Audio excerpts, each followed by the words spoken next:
یہ حیات طیبہ سے کیا مراد ہے؟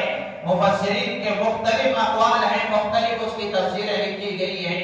ایک تفسیر میں لکھا ہے کہ حیات طیبہ سے مراد یہ ہے کہ اللہ تعالیٰ اس کو حلال روزی عطا فرمائے۔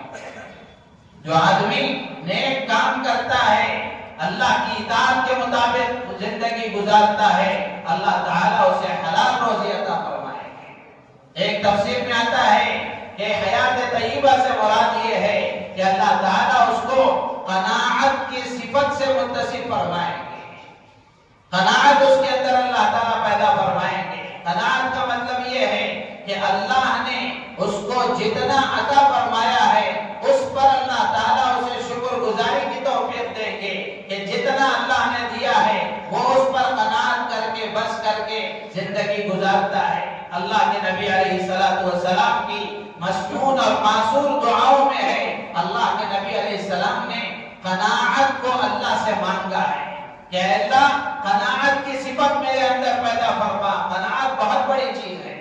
اللہم قنعنی بما رزقتنی، کہ اللہ جو تو نے مجھے دیا ہے، جتنا تو نے مجھے عطا فرمایا ہے اس پر قناعت کے ساتھ زندگی گزارنے کی توفیق عطا فرما۔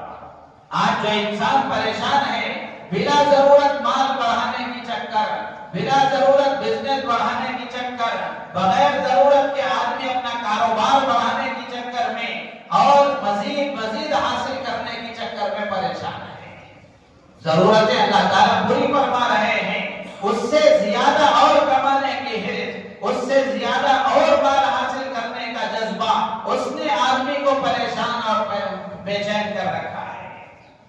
تو قناعت اللہ تعالیٰ اس کو عطا فرما دیں گے، اور جس کو قناعت نصیب ہو جاتی ہے اس کی زبان پر کبھی حرف شکایت آیا نہیں کرتا، اس لیے کہ جو اللہ نے اس کو دیا ہے وہ اس پر راضی رہتا ہے کہ اللہ جو تو نے مجھے دیا ہے اس پر میں راضی ہوں۔